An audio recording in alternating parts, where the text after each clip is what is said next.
Hello everyone, good morning, जय जगन्नाथ। चलतु आज हूँ कि पखाड़ दिवस। पखाड़ दिवस समस्त को शुभेच्छा और शुभकामना। जानी थे ओडिया मान तो पखाड़ बहुत ही प्रिय आ मोर भी बहुत प्रिय। तो चलते पखाड़ दिवस आज कौन कौन हो सहित सेयार करी। तो ये बीम छुई आलू भजा होती बोईतालू कढ़ अच्छी डंक तरकारी हम आम एठी तो अच्छी आमर किसी शाग तोड़ा बाड़ी डंक पड़ी शाग भजा हम। तो पणस आलू कथा तो तरकारी होती। तो आज पखाड़ दिवस समस्ते पखाड़ प्राय खाइबे आउ किछि गरम खाइबे, तेणुक सब प्रकार तो हो गला।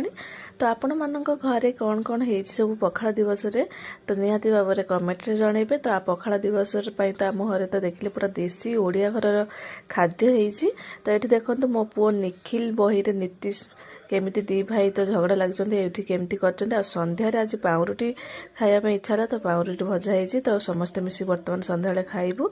चलतु फ्रेंड्स, रोज पुणी देखा आउ।